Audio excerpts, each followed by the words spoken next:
السلام علیکم، کیسے ہیں آپ؟ سب ٹھیک ہیں؟ خیریت سے ہیں؟ امید ہے کہ آپ سب ٹھیک ہوں گے، خیریت سے ہوں گے۔ کل کا اور پرسوں کا دن پاکستان میں بہت امپورٹنٹ رہا۔ پرسوں جو کہ عارف الوی صاحب نے جو کہ ایک ٹویٹ کیا، میں سمجھتا ہوں وہ ٹویٹ ایسا تھا کہ جس نے پاکستان کی سیاست نے ایک نیا رخ اختیار کیا۔ اگر میں یہ کہوں غلط نہیں ہوگا، نہ صرف پاکستان کی سیاست نے بلکہ دنیا کی سیاست نے ایک نیا رخ اختیار کیا ہے۔ تو کسی بھی قوم کے لیے یہ اچھا شگون نہیں ہے کہ ان کے جو ہیڈ آف دی اسٹیٹ ہیں وہ آ کر یہ کہیں کہ جی مجھے تو پتہ ہی نہیں ہے، اور میرے عملے نے میری مرضی کے خلاف جا کر بالخود بخود جو ہے منظور کر دیا۔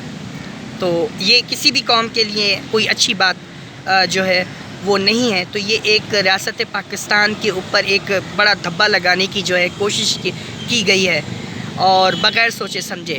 تو یہ ایک بہت بری بات ہے، کسی بھی قوم کے لیے یہ اچھا شگون جو ہے وہ نہیں ہے۔ دوسرا یہ کہ کل کا دن بھی بڑا امپورٹنٹ رہا۔ پریزیڈنٹ عارف الوی صاحب نے کل جو ہے اپنے پرنسپل سیکریٹری وقار احمد صاحب کی جو خدمات ہیں وہ اسٹیبلشمنٹ ڈویژن کو واپس کر دی ہیں۔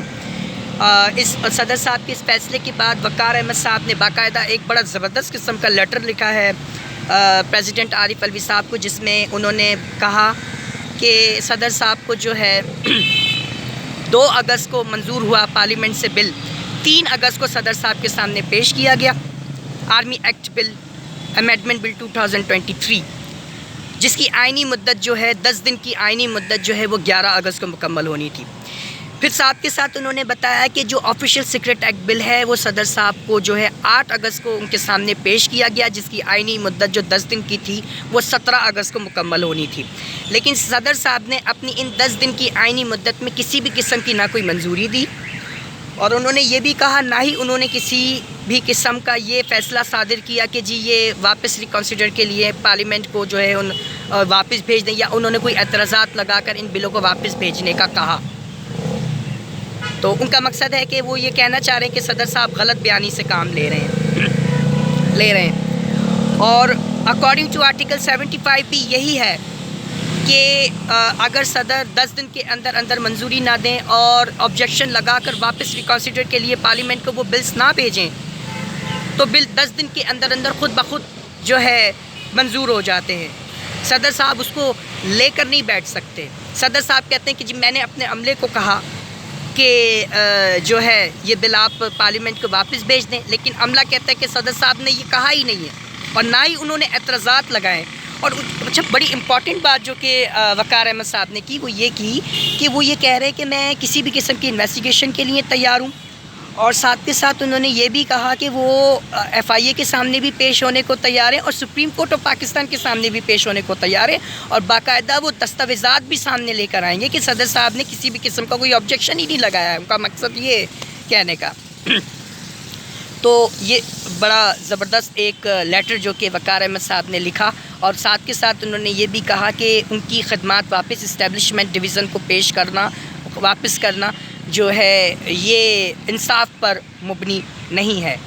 اور بہت سے لوگ پریزیڈنٹ عارف الوی سے استعفے کا مطالبہ کر رہے تھے، اور وہ یہ کہہ رہے تھے کہ صدر صاحب کو استعفیٰ دینا چاہیے، تو لیکن کچھ ایسے سمجھدار لوگ بھی تھے وہ یہ کہہ رہے تھے کہ بجائے اس کے کہ صدر صاحب سے استعفیٰ مانگا جائے، فری اینڈ فیئر انویسٹیگیشن ہونی چاہیے۔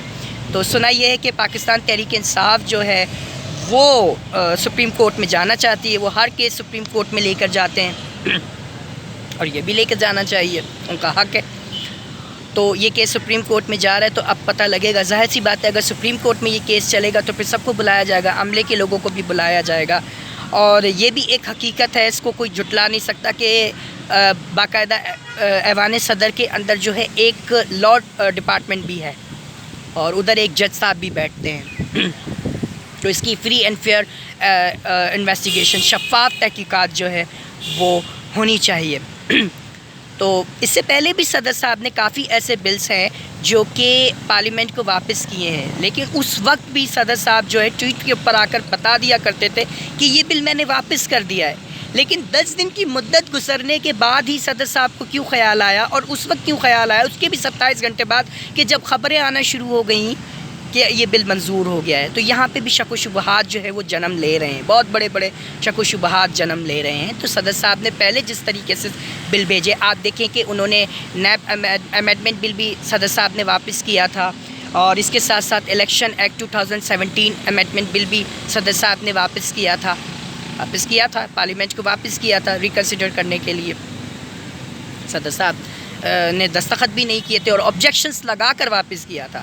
لیکن یہ جو 2 بل ہیں نہ صدر صاحب نے کوئی آبجیکشنس لگائے اور نہ ہی صدر صاحب نے کوئی منظوری دی. وہ 10 دن تک وہ لے کے بیٹھ گئے. یعنی کہ وہ کامران خان صاحب کی وہ بات ہے نا, انہوں نے جو ٹویٹ کیا کہ جی صدر صاحب ایک ساتھ 2 کشتی میں سوار ہونا چاہتے تھے. تو لگتا تو یہی ہے کہ وہ ان بلوں کو وہ کنٹروورشل جو ہے بنانا چاہتے تھے. اور دوسرا یہ کہ پہلے بھی صدر صاحب کا جو ماضی ہے وہ ہم دیکھ چکے ہیں کہ جب اپریل 2022 میں پرائم منسٹر آف پاکستان اس وقت کے جو تھے عمران خان صاحب, ان کے خلاف ووٹ آف نو کانفیڈنس جو ہے موو ہو چکی تھی. تو اس دوران عمران خان صاحب نے جو ہے اسمبلیاں توڑ دی تھیں اور اس کے ساتھ ساتھ جو ہے وہ ان کے جو لا منسٹر تھے انہوں نے بڑی جو ہے غیر آئینی تقریر میں کہوں گا کہ انہوں نے وہ کی. اور اس کے بعد جو ان کے اسپیکر تھے ڈپٹی اسپیکر قاسم سوری صاحب نے آرٹیکل 5 لگا کر عالمی سازش قرار دے کر ووٹ آف نو کانفیڈنس کو ہی مسترد کر دیا. اور اس کے بعد پھر یہ کیس سپریم کورٹ میں گیا, خیر اسمبلیاں بحال ہو گئیں. یعنی کہ صدر صاحب نے اس وقت 1 منٹ لگایا تھا اکارڈنگ ٹو آرٹیکل 58. یہ واضح طور پہ کہتا ہے کہ پریزیڈنٹ آف پاکستان کسی بھی ایسے پرائم منسٹر کے حکم کا پابند نہیں ہے کہ جس کے against according to article 95 house کے اندر vote of no confidence move ہو چکی ہو. وہ پرائم منسٹر اسمبلی نہیں توڑ سکتے. لیکن پھر بھی پریزیڈنٹ عارف الوی صاحب نے 1 منٹ لگایا تھا اس سمری کے اوپر دستخط کرنے میں. تو کس طریقے سے آئین کو توڑا گیا تھا. لیکن سپریم کورٹ آف پاکستان کے اوپر بھی یہ سب سے بڑا سوالیہ نشان ہے کہ اس وقت کے پرائم منسٹر عمران خان صاحب, اس وقت کے پریزیڈنٹ عارف الوی صاحب, اس وقت کے لا منسٹر فواد چودھری صاحب, اس وقت کے ڈپٹی اسپیکر قاسم سوری صاحب, ان کے اگینسٹ آرٹیکل 6 کیوں نہیں لگایا گیا. یہ ایک بہت بڑا سوالیہ نشان ہے. دوسرا یہ کہ یہ جو بلز کا معاملہ ہے یہ سپریم کورٹ جائے گا, تو اب دیکھتے ہیں سپریم کورٹ اس کے اوپر کیا کرتی ہے. اور سپریم کورٹ کا بھی ماضی ہم بہت اچھے طریقے سے دیکھ چکے ہیں, جو ان کا ماضی رہا ہے, کس طریقے سے آرٹیکل 63A کی جھوٹی تشریح کی گئی اور کس طریقے سے جو ہے پارلیمنٹ کے بنائے ہوئے ریویو ججمنٹ ایکٹ کو معطل کیا گیا. یعنی لوگوں سے جو ہے اپیل کا حق چھینا گیا. یہ بڑا افسوسناک تھا. تو دیکھتے ہیں سپریم کورٹ اس مسئلے کو کیسے لے کے جاتی ہے. یقیناً وہ اس کو ٹیک اپ کرے گی.